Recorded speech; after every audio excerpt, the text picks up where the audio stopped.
रहीम। दोस्तों इंतहाई ज़्यादा अफ़सोस वारो अमल आहे ऐं खां जेको विसिट करण वारो आहियां उहो इहो आहे त की न्याणी काजल कुमारी लक्ष्मण जी न्याणी आहे, लीला जी धीउ आहे। दोस्तों हिननि अची असांखे कल्ह खां वठी गांह ॾिनी आहे त मुंहिंजी न्याणी जेका आहे उहा अगवा थी वई आहे ऐं जेके अगवा कंदड़ जेके आहिनि माउ जी आहे ऐं रज़िया आहे ऐं ॿिया जेके आहिनि उन्हनि खे ॿुधायो आहे जानी त हीअ असां छोकिरी पुॼाए छॾी आहे। जेको बादशाहदीन आहे यूसी चेयरमैन यूसी 12 जो चेयरमैन आहे बखरकोट जो, असां उनजे बंगले में छॾी आहे।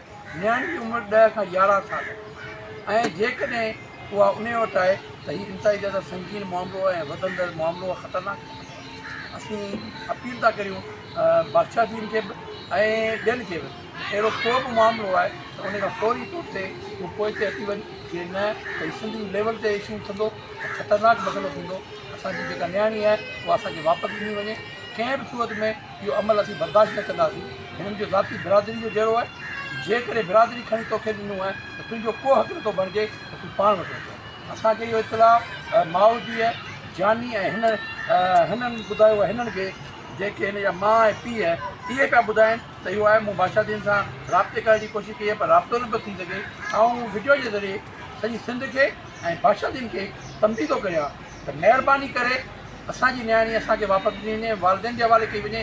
तोखे को हक़ नथो थिए इख़लाक़ी तौर ते त तूं पराई न्याणी रखी सघीं। बादशाहदीन ये आपका कोई हक़ नहीं बनता कि आप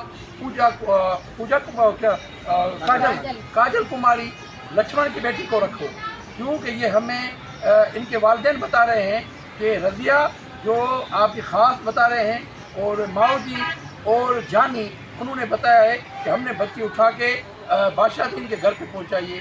तो अगर ऐसा अमल है तो हम पुरजोर पर मुज़म्मत भी करते हैं और आपको तंबी भी करते हैं कि आप हमारी बच्ची हमें दे दें, वरना इसके एहतजाज जो है पूरी सिंध पे चला जाएगा।